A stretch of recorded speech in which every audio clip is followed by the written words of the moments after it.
सत श्री अकाल जी। चढ़ती कला टाइम टीवी उत्ते फास्ट न्यूज़ वेख रहे सारे दर्शकों का स्वागत है। मैं हरप्रीत सिंह गिल। आओ एक नज़र मारते हैं हुण तक दीआं खास खबरां ते।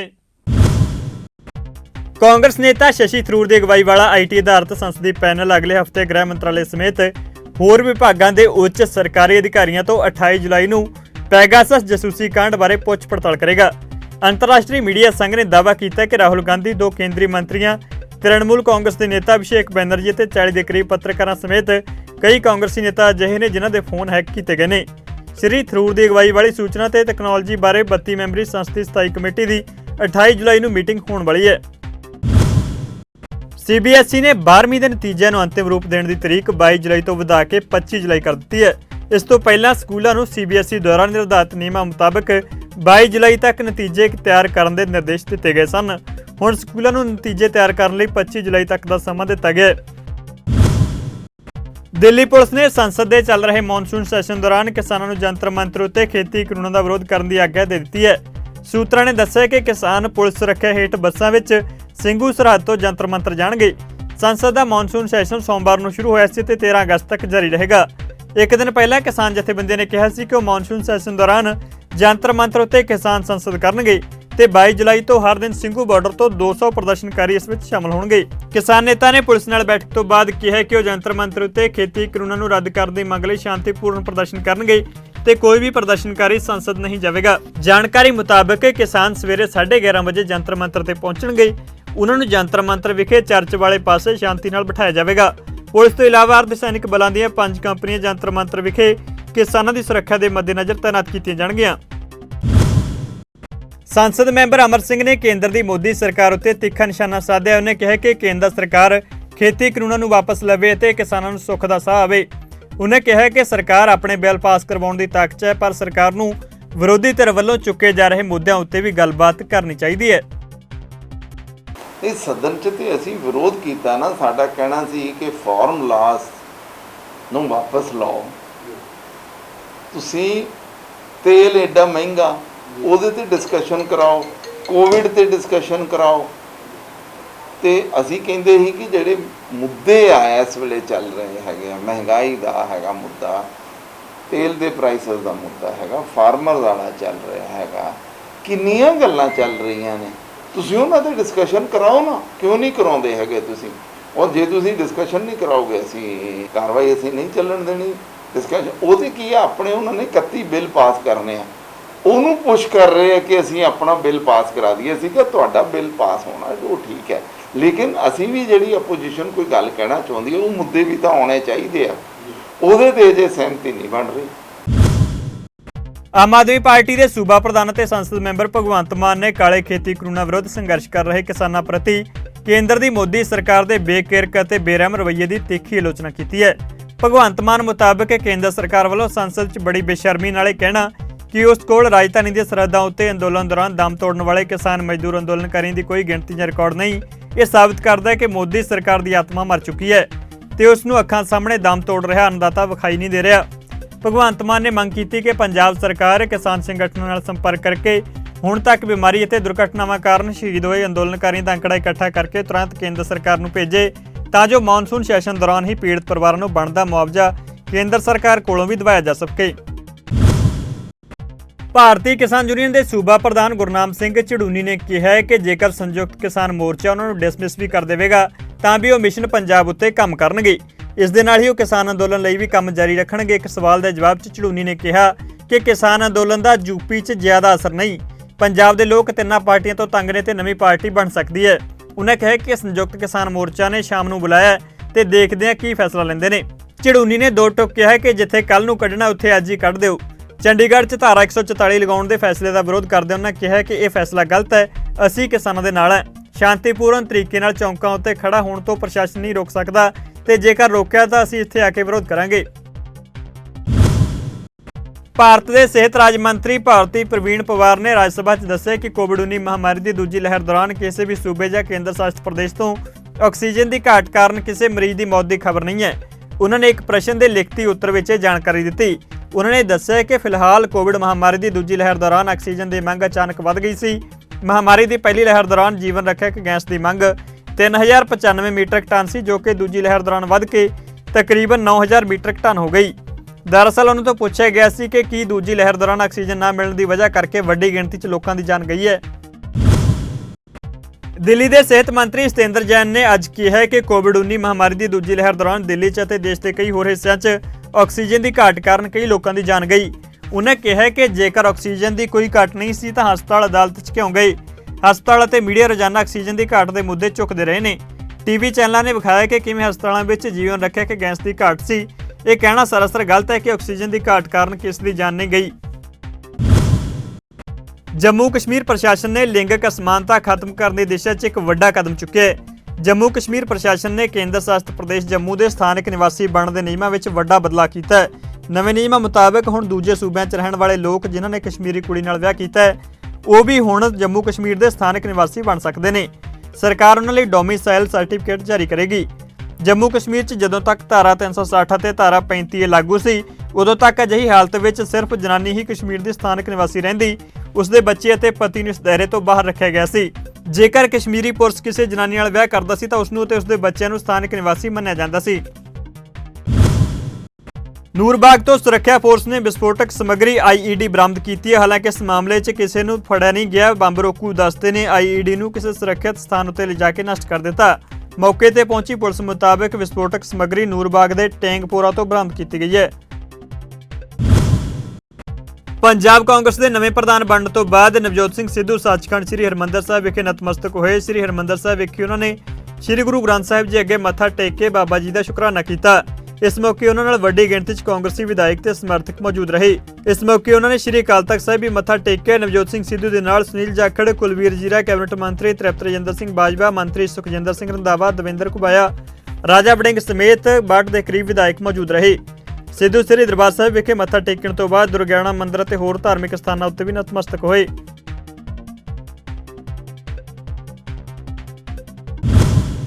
ਕੈਪਟਨ ਅਮਰਿੰਦਰ ਸਿੰਘ ਵੱਲੋਂ ਨਵਜੋਤ ਸਿੱਧੂ ਅੱਗੇ ਰੱਖੀ ਮੁਆਫੀ ਦੀ ਸ਼ਰਤ ਉੱਤੇ ਕੈਬਨਿਟ ਮੰਤਰੀ ਸੁਖਜਿੰਦਰ ਸਿੰਘ ਰੰਧਾਵਾ ਨੇ ਤਿੱਖੀ ਪ੍ਰਤੀਕਿਰਿਆ ਦਿੱਤੀ ਹੈ। ਰੰਧਾਵਾ ਦਾ ਕਹਿਣਾ ਹੈ ਕਿ ਜਿਹੀਆਂ ਸ਼ਰਤਾਂ ਨਵਜੋਤ ਸਿੰਘ ਸਿੱਧੂ ਦੇ ਪ੍ਰਧਾਨ ਬਣਨ ਤੋਂ ਪਹਿਲਾਂ ਉਦੋਂ ਰੱਖੀਆਂ ਜਾਣੀਆਂ ਚਾਹੀਦੀਆਂ ਸਨ ਜਦੋਂ 3 ਮੈਂਬਰੀ ਕਮੇਟੀ ਅਤੇ ਪਾਰਟੀ ਹਾਈ ਕਮਾਂਡ ਨਾਲ ਉਹਨਾਂ ਦੀ ਮੁਲਾਕਾਤ ਹੋਈ ਸੀ। ਰੰਧਾਵਾ ਨੇ ਕਿਹਾ ਕਿ ਕਾਂਗਰਸ ਅਨੁਸ਼ਾਸਨ ਪਸੰਦ ਪਾਰਟੀ ਹੈ ਤੇ ਕਦੇ ਵੀ ਅਨੁਸ਼ਾਸਨਹੀਣਤਾ ਪਸੰਦ ਨਹੀਂ ਕਰੇਗੀ। ਬੜੀ ਮੰਦਭਾਗੀ ਗੱਲ ਆ ਕਿ ਜਿਹੜੀ ਕੱਲ ਬ੍ਰਹਮ ਜੀ ਨੇ ਸਟੇਟਮੈਂਟ ਦਿੱਤੀ। ਹਮੇਸ਼ਾ 72 ਤੋਂ ਲੈ ਕੇ ਅੱਜ ਤੱਕ ਬ੍ਰਹਮ ਜੀ ਔਰ ਸਾਡਾ ਪਰਿਵਾਰ ਇਕੱਠਾ ਔਰ ਅਸੀਂ ਇੱਕ ਕਾਂਗਰਸੀ ਪਰਿਵਾਰ ਹੋਣ ਦੇ ਨਾਤੇ ਮੇਰੇ ਖਿਆਲ ਸਾਡੀਆਂ ਬਹੁਤ ਜ਼ਿਆਦਾ ਆਪਸ ਵਿੱਚ ਸਾਂਝਾਂ ਵੀ ਨੇ। ਤੇ ਜਿਸ ਵੇਲੇ ਉਹਨਾਂ ਨੇ ਇਹ ਗੱਲ ਕੀਤੀ ਆ ਤੇ ਮੇਰੇ ਮਨ ਨੂੰ ਠੇਸ ਪਹੁੰਚੀ ਆ। ਦੂਸਰੀ ਜਿਹੜੀ ਕੈਪਟਨ ਸਾਹਿਬ ਨੇ ਗੱਲ ਕੀਤੀ ਆ, ਹਾਈ ਕਮਾਂਡ ਦੇ ਜਿਹੜੇ ਆਰਡਰ ਨੇ ਉਹਨਾਂ ਨੂੰ ਇੱਕ ਕਿਸਮ ਦਾ ਚੈਲੰਜ ਕੀਤਾ ਗਿਆ। ਹਾਈ ਕਮਾਂਡ ਦੇ ਸੋਨੀਆ ਜੀ ਔਰ ਹਰੀਸ਼ ਰਾਵਤ ਦੀ ਮੀਟਿੰਗ ਤੋਂ ਬਾਅਦ ਅਗਰ ਇਹ ਚੀਜ਼ਾਂ ਕੈਪਟਨ ਸਾਹਿਬ ਦੇ ਦਿਮਾਗ 'ਚ ਸੀਗੀਆਂ, ਮਨ 'ਚ ਸੀਗੀਆਂ, ਉਹਨਾਂ ਨੂੰ ਕੈਟਾਗੋਰੀਕਲੀ ਉੱਥੇ ਕਹਿ ਦੇਣਾ ਚਾਹੀਦਾ ਸੀ ਕਿ ਮੈਂ ਐਕਸੈਪਟ ਨਹੀਂ ਕਰਾਂਗਾ ਜਿੰਨੀ ਦੇਰ ਨਵਜੋਤ ਸਿੰਘ ਸਿੱਧੂ ਆਹ ਚੀਜ਼ਾਂ ਨਹੀਂ ਕਰਦਾ। ਜਿਸ ਵੇਲੇ ਪ੍ਰੈਜ਼ੀਡੈਂਟ ਬਣ ਗਿਆ ਤੇ ਉਸ ਵੇਲੇ ਕਾਂਗਰਸ ਪਾਰਟੀ ਨੂੰ ਉਹ ਡਿਸਪਲਿਨ ਮੰਨਣਾ ਪਏਗਾ। ਜੋ ਰਾਹੁਲ ਗਾਂਧੀ ਨੇ ਗੱਲ ਕਹੀ ਆ ਕਿ ਕਾਂਗਰਸ ਦੇ ਡਰਪੋਕ ਤੇ ਕਾਂਗਰਸ ਦੀ ਪਿੱਠ 'ਚ ਛੁਰਾ ਮਾਰਨ ਵਾਲੇ ਤੇ ਇਨਡਿਸਪਲਿਨ ਪੈਦਾ ਕਰਨ ਵਾਲਿਆਂ ਦੀ ਕੋਈ ਥਾਂ ਨਹੀਂ। ਤੇ ਇਸ ਲਈ ਮੈਂ ਇੱਕ ਬੇਨਤੀ ਕਰਨੀ ਚਾਹੁੰਦਾ ਕਿ ਇਹ ਸਾਡੀ ਕਾਂਗਰਸ ਹਾਈ ਕਮਾਂਡ ਦਾ ਡਿਸੀਜਨ ਆ। ਉਸ ਡਿਸੀਜਨ ਦੇ ਉੱਤੇ ਸਾਨੂੰ ਸਾਰਿਆਂ ਨੂੰ ਖੜਾ ਹੋਣਾ ਪਏਗਾ। ਉਹਦੇ 'ਚ ਸਾਨੂੰ ਸਾਰਿਆਂ ਨੂੰ ਭੂਮਿਕਾ ਨਿਭਾਉਣੀ ਪਏਗੀ। ਕਾਂਗਰਸੀ ਵਿਧਾਇਕ ਪ੍ਰਗਟ ਸਿੰਘ ਨੇ ਪੰਜਾਬ ਦੇ ਮੁੱਖ ਮੰਤਰੀ ਕੈਪਟਨ ਅਮਰਿੰਦਰ ਸਿੰਘ ਨੂੰ ਅਪੀਲ ਕੀਤੀ ਹੈ ਕਿ ਉਹ ਨਵਜੋਤ ਸਿੰਘ ਸਿੱਧੂ ਨਾਲ ਤਲਖੀਆਂ ਨੂੰ ਘੱਟ ਕਰਨ ਵੱਲ ਤਰਜੀਹ ਦੇਣ। ਉਹਨੇ ਕਿਹਾ ਕਿ ਪਾਰਟੀ 'ਚ ਵਿਅਕਤੀਆਂ ਨਾਲੋਂ ਮੁੱਦੇ ਜ਼ਿਆਦਾ ਅਹਿਮ ਹੁੰਦੇ ਨੇ ਤੇ ਉਹਨਾਂ ਵੱਲ ਤਵੱਜੋ ਦੇਣੀ ਚਾਹੀਦੀ ਹੈ।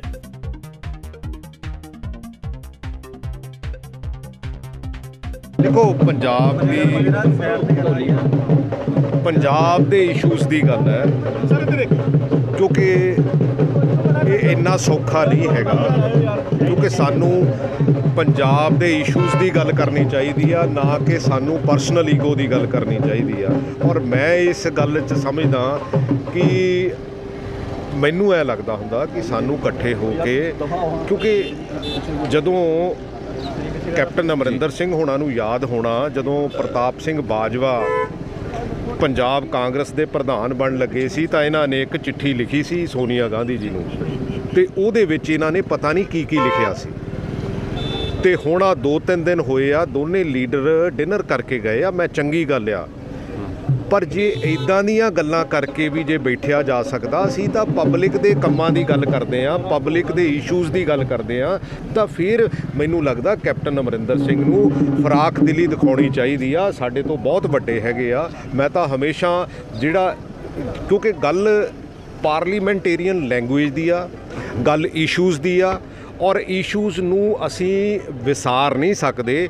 ਇਹ ਪਰਸਨੈਲਿਟੀਜ਼ ਦੀ ਲੜਾਈ ਨਹੀਂ ਹੋ ਸਕਦੀ। ਮੈਂ ਹਮੇਸ਼ਾ ਇੱਕ ਗੱਲ ਕਹਿਣਾ ਹੁੰਦਾ ਕਿ ਇਹ ਨਵਜੋਤ ਸਿੱਧੂ ਦੀ ਲੜਾਈ ਨਹੀਂ ਹੈ, ਇਹ ਇਸ਼ੂਜ਼ ਦੀ ਲੜਾਈ ਹੈ, ਪੰਜਾਬ ਦੀ ਆਪਣੀ ਹੋਂਦ ਦੀ ਲੜਾਈ ਆ। ਪੰਜਾਬ ਨੂੰ ਆਉਣ ਵਾਲੇ ਸਮੇਂ 'ਚ ਕਿੱਧਰ ਨੂੰ ਜਾਣ ਦੀ ਜ਼ਰੂਰਤ ਹੈਗੀ ਆ, ਉਹਨੂੰ ਡਾਇਰੈਕਸ਼ਨ ਦੇਣ ਦੀ ਜ਼ਰੂਰਤ ਹੈਗੀ ਆ। ਜਿਹੜੇ ਇਸ਼ੂਜ਼ ਪਹਿਲਾਂ ਰਿਜ਼ੋਲਵ ਨਹੀਂ ਹੋਏ, ਉਹਨਾਂ ਨੂੰ ਰਿਜ਼ੋਲਵ ਕਰਨ ਦੀ ਜ਼ਰੂਰਤ। ਪੰਜਾਬ ਕਾਂਗਰਸ ਦਾ ਪ੍ਰਧਾਨ ਬਣਨ ਤੋਂ ਬਾਅਦ ਜੋਸ਼ ਨਾਲ ਲਬਰੇਜ ਨਵਜੋਤ ਸਿੰਘ ਸਿੱਧੂ ਨੇ ਨਵਾਂ ਟਵੀਟ ਕੀਤਾ ਹੈ। ਇਸ ਟਵੀਟ ਵਿੱਚ ਸਿੱਧੂ ਨੇ ਲਿਖਿਆ ਕਿ ਹਵਾ ਦਾ ਰੁਖ ਬਦਲ ਗਿਆ ਹੈ। ਇਸ ਦੇ ਨਾਲ ਹੀ ਸਿੱਧੂ ਵੱਲੋਂ ਇੱਕ ਵੀਡੀਓ ਵੀ ਸਾਂਝੀ ਕੀਤੀ ਗਈ ਹੈ, ਜਿਸ ਵਿੱਚ ਉਹਨਾਂ ਵੱਲੋਂ ਪ੍ਰਧਾਨ ਬਣਨ ਤੋਂ ਬਾਅਦ ਚੰਡੀਗੜ੍ਹ ਤੋਂ ਲੈ ਕੇ ਅੰਮ੍ਰਿਤਸਰ ਤੱਕ ਪਹੁੰਚਣ ਦਾ ਸਫ਼ਰ ਬਿਆਨ ਕੀਤਾ ਗਿਆ ਹੈ। ਇਸ ਵੀਡੀਓ ਵਿੱਚ ਸਭ ਤੋਂ ਪਹਿਲਾਂ ਕੈਪਟਨ ਦੇ ਖਾਸਮ ਖਾਸ ਆਖੇ ਜਾਂਦੇ ਰਾਜਕੁਮਾਰ ਵੇਰਕਾ ਨਵਜੋਤ ਸਿੰਘ ਸਿੱਧੂ ਨੂੰ ਜੱਫੀ ਪਾ ਕੇ ਕਲਾ ਵਿੱਚ ਲੈਂਦੇ ਨਜ਼ਰ ਆ ਰਹੇ ਨੇ।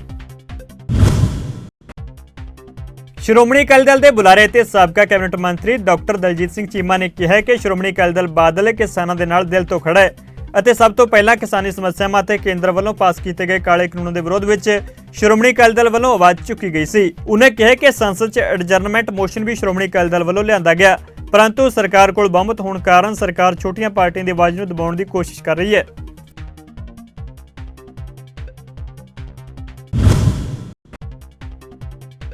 ਸ਼੍ਰੋਮਣੀ ਅਕਾਲੀ ਦਲ ਨੇ ਦਿੱਲੀ ਦੇ ਮੁੱਖ ਮੰਤਰੀ ਅਰਵਿੰਦ ਕੇਜਰੀਵਾਲ ਨੂੰ ਆਖਿਆ ਕਿ ਉਹ ਦੱਖਣੀ ਦਿੱਲੀ ਵਿੱਚ ਈਸਾਈਆਂ ਦਾ ਚਰਚ ਢਾਹੁਣ ਲਈ ਈਸਾਈ ਭਾਈਚਾਰੇ ਤੋਂ ਮੁਆਫੀ ਮੰਗਣ ਅਤੇ ਪਾਰਟੀ ਨੇ ਮੰਗ ਕੀਤੀ ਕਿ ਇਸ ਥਾਂ ਉੱਤੇ ਚਰਚ ਦੀ ਤੁਰੰਤ ਮੁੜ ਉਸਾਰੀ ਕੀਤੀ ਜਾਵੇ।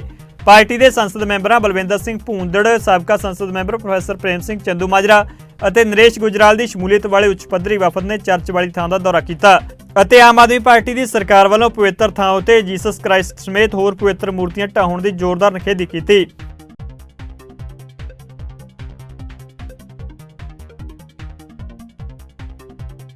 ਸਾਡਾ ਸਾਰਿਆਂ ਦਾ ਜਿਹੜਾ ਆਉਣ ਦਾ ਜਦੋਂ ਸਾਨੂੰ पता लगा है, सानू क्रिश्चियन भाईचारे के MP मिले और इनकी सोसाइटी के कुछ अच्छे लोग मिले, तब उन्होंने बताया कि हमारे साथ बड़ा जुल्म हुआ है।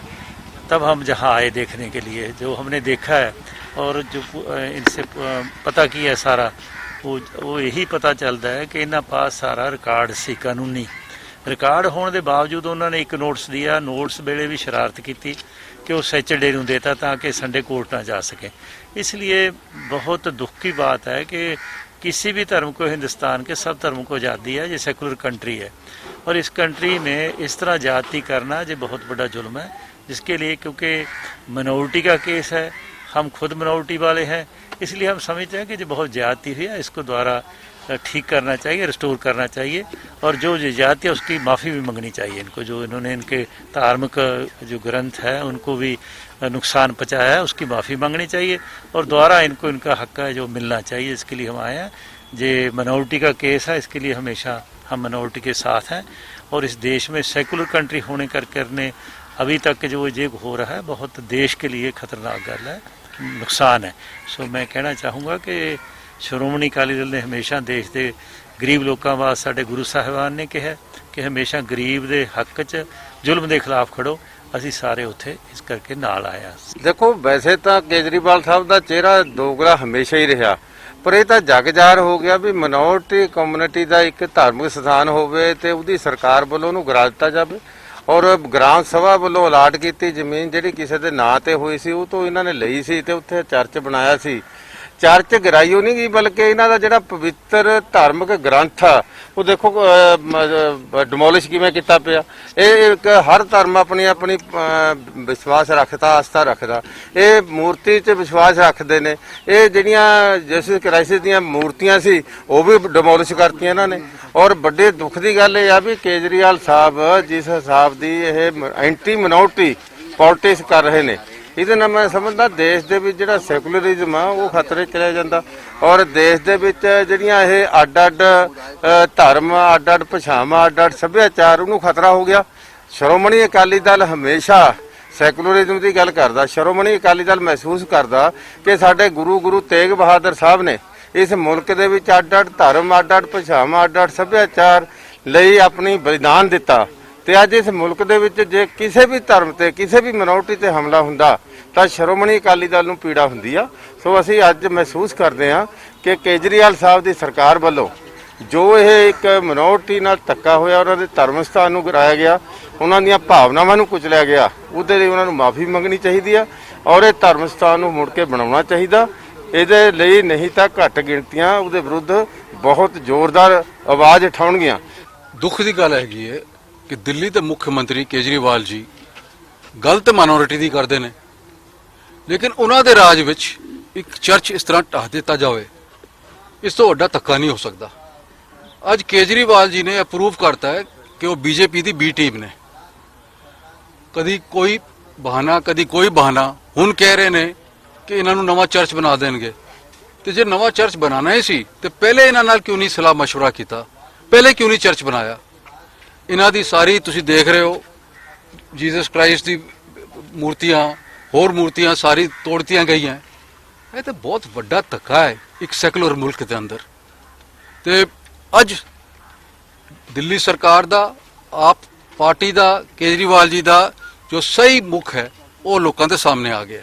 ਤੁਸੀਂ ਇਸ ਮਾਮਲੇ ਨੂੰ ਪਾਰਲੀਮੈਂਟ ਚੱਕਣ ਜਾ ਰਹੇ ਹੋ? ਜ਼ਰੂਰ ਚੱਕਾਂਗੇ, ਪਾਰਲੀਮੈਂਟ ਵਿੱਚ ਬੜੇ ਜ਼ੋਰ ਨਾਲ ਚੱਕਾਂਗੇ, ਕਿਉਂਕਿ ਇਹੋ ਜਿਹਾ ਧੱਕਾ खास कर किसी माइनॉरिटी नाल होवे यह श्रोमणी अकाली दल कभी बर्दाश्त नहीं कर सकता। 15 साल से हमारा चर्च यहाँ पे चल रहा है विदाउट एनी प्रॉब्लम।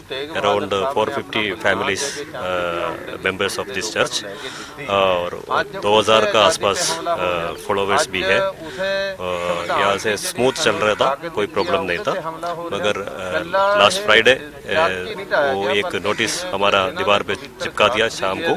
उसके बाद सेकंड सैटरडे संडे आ रहा था और मंडे सुबह सुबह उन लोग आके ये चर्च डिमोलिश कर दिया था। यहाँ कोई केस ऐसा कुछ है नहीं था, हमारा चर्च का ऊपर कोई केस नहीं चल रहा था। वो पहले ये पूरा कॉलोनी का बारे में एक डिमोलिशन का ड्राइव चल रहा था। उस टाइम एक हाई कोर्ट में कोर्ट ऑर्डर था। वो कोर्ट ऑर्डर के हिसाब से वो स्टेटस को मेंटेन करने के लिए ऑर्डर था। उसी वजह से हमने ये कच्चा कंस्ट्रक्शन किया हुआ था, पक्का कंस्ट्रक्शन नहीं किया हुआ था। एंड इन बिटवीन थोड़ा लोकल से यहाँ प्रॉब्लम हो रहा था और एक 2014 में एक डेमोलिशन के लिए हमारा चर्च तोड़ने के लिए आया था। तब हम NHRC में गया था, नेशनल ह्यूमन राइट्स कमीशन में। तब वहीं से भी एक इंटरिम ऑर्डर हमारे को मिला हुआ था। इंटरिम ऑर्डर नहीं, जजमेंट मिला हुआ था। जब ये चर्च अकेले तोड़ने के लिए नहीं करना चाहिए था और अगर कोई पूरा कॉलोनी डिमोलिश करेगा तब वो भी डिमोलिश करने का, वैसे टारगेटेड अटैक नहीं करना चाहिए। पिक एंड चूज वाला जो करने का मौका नहीं देखा उसको बोल के एक ऑर्डर था। ਪੰਜਾਬ ਦੀ ਕਾਂਗਰਸ ਸਰਕਾਰ ਵੱਲੋਂ ਸੂਬੇ ਦੇ ਛੋਟੇ ਤੇ ਮੱਧਮ ਉਦਯੋਗਾਂ ਤੇ ਵਪਾਰਕ ਇਕਾਈਆਂ ਨਾਲ ਪੱਖਪਾਤ ਕਰਕੇ ਚੰਦ ਚਹੇਤੇ ਉਦਯੋਗਾਂ ਨੂੰ ਵੱਡੀ ਬਿਜਲੀ ਸਬਸਿਡੀ ਦੇਣ ਦੀ ਆਲੋਚਨਾ ਕਰਦਿਆਂ ਆਮ ਆਦਮੀ ਪਾਰਟੀ ਪੰਜਾਬ ਦੇ ਸੀਨੀਅਰ ਆਗੂ ਅਤੇ ਵਿਰੋਧੀ ਧਿਰ ਦੇ ਨੇਤਾ ਹਰਪਾਲ ਸਿੰਘ ਚੀਮਾ ਨੇ ਕਿਹਾ ਕਿ ਕਾਂਗਰਸ ਸਰਕਾਰ ਉਦਯੋਗਪਤੀਆਂ ਤੇ ਵਪਾਰੀਆਂ ਨੂੰ ਬਿਜਲੀ ਸਬਸਿਡੀ ਤੇ ਹੋਰ ਰਿਆਇਤਾਂ ਦੇਣ ਵਿੱਚ ਕੀਤਾ ਜਾਂਦਾ ਅੰਨਾ ਪੱਖਪਾਤ ਬੰਦ ਕਰੇ। ਉਹਨਾਂ ਮੰਗ ਕੀਤੀ ਕਿ ਪੰਜਾਬ ਸਰਕਾਰ ਉਦਯੋਗਾਂ ਨੂੰ ਬਿਜਲੀ ਸਮੇਤ ਹੋਰ ਸਬਸਿਡੀਆਂ ਦੇਣ ਲਈ ਇੱਕ ਪਾਰਦਰਸ਼ੀ, ਸੰਤੁਲਿਤ ਅਤੇ ਸੁਚੱਜੀ ਨੀਤੀ ਬਣਾਵੇ ਤਾਂ ਜੋ ਮਾਰੂ ਨੀਤੀਆਂ ਅਤੇ ਕੋਰੋਨਾ ਮਹਾਮਾਰੀ ਕਾਰਨ ਭਾਰੀ ਵਿੱਤੀ ਸੰਕਟ ਦਾ ਸਾਹਮਣਾ ਕਰ ਰਹੇ ਉਦਯੋਗ ਅਤੇ ਵਪਾਰ ਜਗਤ ਨੂੰ ਬਚਾਇਆ ਜਾ ਸਕੇ। ਪੰਜਾਬ ਭਾਜਪਾ ਦੇ ਮੁੱਖ ਬੁਲਾਰੇ ਅਨਿਲ ਸਰੀਨ ਨੇ ਨਗਰ ਨਿਗਮ ਵੱਲੋਂ ਮੌਨਸੂਨ ਤੋਂ ਪਹਿਲਾਂ ਸ਼ਹਿਰੀ ਖੇਤਰ ਵਿੱਚ ਸੀਵਰੇਜ ਤੇ ਹੋਰ ਜਾਲੀਆਂ ਦੀ ਸਫਾਈ ਤੇ ਕਰੀਬ 7 ਕਰੋੜ ਰੁਪਏ ਖਰਚ ਕਰਨ ਦੇ ਦਾਅਵਿਆਂ ਨੂੰ ਝੂਠ ਦਾ ਭੁਲੰਦਾ ਦੱਸਿਆ। ਮੰਗਲਵਾਰ ਨੂੰ ਮੌਨਸੂਨ ਦੀ ਪਹਿਲੀ ਬਾਰਿਸ਼ ਦੇ ਚੱਲਦੇ ਲੁਧਿਆਣਾ ਸ਼ਹਿਰ ਦੇ ਮੁੱਖ ਬਾਜ਼ਾਰਾਂ, ਸੜਕਾਂ, ਗਲੀ ਮੁਹੱਲੇ ਜਲਥਲ ਹੋਣ ਤੇ ਬੁੱਢੇ ਦਰਿਆ ਦਾ ਪਾਣੀ ਓਵਰਫਲੋ ਹੋ ਕੇ ਘਰਾਂ 'ਚ ਵੜਨ ਨਾਲ ਬਰਸਾਤੀ ਪਾਣੀ ਦੀ ਨਿਕਾਸੀ ਤੇ ਸਫਾਈ ਤੇ 7 ਕਰੋੜ ਰੁਪਏ ਖਰਚ ਕਰਨ ਦੇ ਦਾਅਵਿਆਂ ਦੀ ਪੋਲ ਖੋਲ੍ਹ ਕੇ ਰੱਖ ਦਿੱਤੀ ਹੈ। ਅਨਿਲ ਸਰੀਨ ਨੇ ਕਿਹਾ ਕਿ ਜੇਕਰ ਨਗਰ ਨਿਗਮ ਨੇ ਬਰਸਾਤ ਤੋਂ ਪਹਿਲਾਂ ਸੀਵਰੇਜ ਉੱਤੇ ਰੋਡ ਜਾਲੀਆਂ ਦੀ ਸਫਾਈ ਉੱਤੇ 7 ਕਰੋੜ ਖਰਚ ਕੀਤਾ ਹੁੰਦਾ ਤਾਂ ਚੰਦ ਘੰਟਿਆਂ ਦੀ ਬਰਸਾਤ ਨਾਲ ਸ਼ਹਿਰ ਪਾਣੀ ਨਾਲ ਲਬਾਲਬ ਨਾ ਹੁੰਦਾ। BSF ਅਤੇ ਪਾਕਿਸਤਾਨ ਰੇਂਜਰਾਂ ਨੇ ਈਦ ਉਲ ਅਜ਼ਹਾ ਦੇ ਮੌਕੇ ਤੇ joint check post Attari Wagah ਸਰਹੱਦ ਵਿਖੇ ਮਿਠਾਈਆਂ ਦਾ ਆਦਾਨ ਪ੍ਰਦਾਨ ਕੀਤਾ ਹੈ। ਇਸ ਮੌਕੇ ਫੌਜੀ ਅਧਿਕਾਰੀ ਕਾਫੀ ਖੁਸ਼ ਨਜ਼ਰ ਆਏ। ਭਾਰਤ ਪਾਕਿਸਤਾਨ ਕੌਮਾਂਤਰੀ ਸਰਹੱਦ ਦੇ ਫਾਜ਼ਿਲਕਾ ਸੈਕਟਰ ਦੀ ਜ਼ੀਰੋ ਲਾਈਨ ਉੱਤੇ ਸਥਿਤ ਸਾਦਕੀ ਚੌਂਕੀ ਤੇ BSF ਅਧਿਕਾਰੀਆਂ ਵੱਲੋਂ ਈਦ ਉਲ ਅਜ਼ਹਾ ਦੇ ਮੌਕੇ ਤੇ ਪਾਕਿਸਤਾਨ ਰੇਂਜਰ ਅਧਿਕਾਰੀਆਂ ਨੂੰ ਮਿਠਾਈਆਂ ਭੇਂਟ ਕੀਤੀਆਂ ਗਈਆਂ। BSF ਦੀ 181 ਬਟਾਲੀਅਨ ਦੇ ਕਮਾਂਡਰ ਮਯੰਕ ਦਰਵੇਦੀ ਨੇ ਪਾਕ ranger wing commander Irfan Khan ਨੂੰ ਈਦ ਦੀ ਵਧਾਈ ਦਿੱਤੀ ਅਤੇ ਦੋਹਾਂ ਦੇਸ਼ਾਂ ਵਿੱਚ ਅਮਨ ਸ਼ਾਂਤੀ ਦੀ ਕਾਮਨਾ ਕੀਤੀ। ਈਦ ਉਲ ਅਜ਼ਹਾ ਮੌਕੇ ਮੁਸਲਮਾਨ ਭਾਈਚਾਰੇ ਨੇ ਮਲੇਰਕੋਟਲਾ 'ਚ ਨਮਾਜ਼ ਅਦਾ ਕੀਤੀ। ਵੱਡੀ ਈਦਗਾਹ 'ਚ ਵੱਡੀ ਗਿਣਤੀ 'ਚ ਮੁਸਲਿਮ ਭਾਈਚਾਰੇ ਦੇ ਲੋਕਾਂ ਨੇ ਨਮਾਜ਼ ਅਦਾ ਕੀਤੀ। ਇਸ ਮੌਕੇ ਲੋਕਾਂ ਨੇ ਸੋਸ਼ਲ ਡਿਸਟੈਂਸਿੰਗ ਦਾ ਮੁਕੰਮਲ ਖਿਆਲ ਰੱਖਿਆ ਤੇ ਮਾਸਕ ਲਾ ਕੇ ਲੋਕ ਨਮਾਜ਼ ਅਦਾ ਕਰਨ ਲਈ ਪੁੱਜੇ। ਜਿੱਥੇ ਅੱਜ ਪੂਰੀ ਦੁਨੀਆ ਵਿੱਚ ਈਦ ਉਲ ਅਜ਼ਹਾ ਦਾ ਤਿਉਹਾਰ ਬੜੇ ਧੂਮਧਾਮ ਨਾਲ ਮਨਾਇਆ ਗਿਆ, ਉੱਥੇ ਹੀ ਕਾਦੀਆਂ ਵਿੱਚ ਵੀ ਈਦ ਦੀ ਨਮਾਜ਼ ਅਦਾ ਕੀਤੀ ਗਈ। ਸਰਕਾਰ ਦੇ ਦਿਸ਼ਾ ਨਿਰਦੇਸ਼ਾਂ ਤਹਿਤ ਮਸਜਿਦਾਂ ਵਿੱਚ 20 ਵਿਅਕਤੀਆਂ ਦੀ ਸਮਾਜਿਕ ਦੂਰੀ ਨੂੰ ਮੁੱਖ ਰੱਖਦਿਆਂ ਨਮਾਜ਼ ਅਦਾ ਕੀਤੀ ਗਈ ਤੇ ਜ਼ਿਆਦਾਤਰ ਲੋਕਾਂ ਨੇ ਘਰਾਂ ਵਿੱਚ ਬੈਠ ਕੇ ਨਮਾਜ਼ ਅਦਾ ਕੀਤੀ। ਥਾਣਾ ਲੰਬੀ ਦੀ ਚੌਂਕੀ ਭਾਈ ਕਾਕੇਰਾ ਪੁਲਿਸ ਨੇ ਇੱਕ ਨੌਜਵਾਨ ਨੂੰ ਕਾਬੂ ਕੀਤਾ, ਜਿਸ ਨੇ ਅਸਲੇ ਦੀ ਨੋਕ ਉੱਤੇ ਆਪਣੀ ਪਤਨੀ ਅਤੇ ਬੱਚੇ ਨੂੰ ਜਬਰੀ ਲਿਜਾਣ ਦੀ ਕੋਸ਼ਿਸ਼ ਕੀਤੀ ਸੀ। ਪੁਲਿਸ ਨੇ ਮੁਲਜ਼ਮ ਨੂੰ ਦੇਸੀ ਪਿਸਤੌਲ ਸਮੇਤ ਕਾਬੂ ਕੀਤਾ। ਪੁਲਿਸ ਵੱਲੋਂ ਦੋਸ਼ੀ ਖਿਲਾਫ ਕਾਨੂੰਨੀ ਕਾਰਵਾਈ ਕੀਤੀ ਜਾ ਰਹੀ ਹੈ। ਦਰਅਸਲ ਨੌਜਵਾਨ ਨੇ ਪ੍ਰੇਮ ਵਿਆਹ ਕਰਵਾਇਆ ਸੀ, ਜਿਸ ਤੋਂ ਬਾਅਦ ਉਸ ਦੀ ਪਤਨੀ ਨਾਲ ਅਣਬਣ ਹੋ ਗਈ ਤੇ ਉਸ ਦੀ ਪਤਨੀ ਪੇਕੇ ਚਲੀ ਗਈ ਸੀ, ਜਿਸ ਨੂੰ ਵਾਪਸ ਲਿਆਉਣ ਲਈ ਨੌਜਵਾਨ ਦੇਸੀ ਪਿਸਟਲ ਲੈ ਕੇ ਪਹੁੰਚ ਗਿਆ, ਜਿਸ ਤੋਂ ਬਾਅਦ ਪੁਲਿਸ ਨੇ ਨੌਜਵਾਨ ਨੂੰ ਕਾਬੂ ਕੀਤਾ। ਪੰਜਾਬ ਵਿੱਚ ਪਏ ਭਾਰੀ ਮੀਂਹ ਨਾਲ ਜਿੱਥੇ ਆਮ ਲੋਕਾਂ ਨੂੰ ਗਰਮੀ ਤੋਂ ਕੁਝ ਰਾਹਤ ਮਿਲੀ ਹੈ, ਉੱਥੇ ਹੀ ਅਜਨਾਲਾ ਸ਼ਹਿਰ ਦੇ ਕਸਬਾ ਗੱਗੋਮਹਲ ਦੇ ਕਿਸਾਨਾਂ ਦੇ ਚਿਹਰੇ ਫਿੱਕੇ ਪੈ ਗਏ ਨੇ, ਕਿਉਂਕਿ ਪਾਣੀ ਦਾ ਨਿਕਾਸ ਨਾ ਹੋਣ ਕਾਰਨ ਕਿਸਾਨਾਂ ਦਾ 40 ਏਕੜ ਦੇ ਕਰੀਬ ਰਕਬੇ ਦੇ ਵਿੱਚ ਖੜਾ ਝੋਨਾ ਪਾਣੀ ਵਿੱਚ ਡੁੱਬ ਗਿਆ ਹੈ, ਜਿਸ ਨੂੰ ਲੈ ਕੇ ਭਾਰਤੀ ਕਿਸਾਨ ਯੂਨੀਅਨ ਏਕਤਾ ਉਗਰਾਹਾਂ ਦੇ ਆਗੂਆਂ ਦੀ ਅਗਵਾਈ ਹੇਠ ਕਿਸਾਨਾਂ ਵੱਲੋਂ ਪ੍ਰਸ਼ਾਸਨ ਦੇ ਖਿਲਾਫ ਨਾਅਰੇਬਾਜ਼ੀ ਕੀਤੀ ਗਈ। ਪੰਜਾਬ ਵਿੱਚ ਦਿਨੋਂ-ਦਿਨ ਗੁੰਡਾਗਰਦੀ ਦੀਆਂ ਵਾਰਦਾਤਾਂ 'ਚ ਇਜ਼ਾਫਾ ਹੁੰਦਾ ਜਾ ਰਿਹਾ ਹੈ। ਹੁਣ ਗੁੰਡਾਗਰਦੀ ਇੰਨੀ ਵੱਧ ਚੁੱਕੀ ਹੈ ਕਿ ਸ਼ਰੇਆਮ ਚਿੱਟੇ ਦਿਨ ਗੋਲੀਆਂ ਚੱਲਣ ਦੀਆਂ ਘਟਨਾਵਾਂ ਲਗਾਤਾਰ ਵਾਪਰ ਰਹੀਆਂ ਨੇ। ਨਾਭਾ ਦੇ ਸਰਕਾਰੀ ਕਾਲਜ ਗਰਾਊਂਡ ਦੇ ਸਾਹਮਣੇ ਨੌਜਵਾਨ ਸੁਰਵਿੰਦਰ ਸਿੰਘ, ਜੋ ਕਿ ਆਈਲੈਟਸ ਦੀ ਕਲਾਸ ਲਗਾ ਕੇ ਆਇਆ ਸੀ, ਉਸ ਉੱਤੇ ਕੁਝ ਨੌਜਵਾਨਾਂ ਨੇ ਫਾਇਰਿੰਗ ਕਰ ਦਿੱਤੀ। ਇਸ ਘਟਨਾ ਦੌਰਾਨ ਹਰਵਿੰਦਰ ਸਿੰਘ ਦੇ ਪੱਟ ਵਿੱਚ ਗੋਲੀ ਲੱਗੀ ਤੇ ਉਸ ਨੂੰ ਹਸਪਤਾਲ ਵਿੱਚ ਭਰਤੀ ਕਰਵਾਇਆ ਗਿਆ। ਸੋ ਫਾਸਟ ਨਿਊਜ਼ ਵਿੱਚ ਇੰਨਾ ਹੀ। ਤੁਸੀਂ ਵੇਖਦੇ ਰਹੋ ਚੜ੍ਹਦੀ ਕਲਾ ਟਾਈਮ ਟੀਵੀ। ਧੰਨਵਾਦ।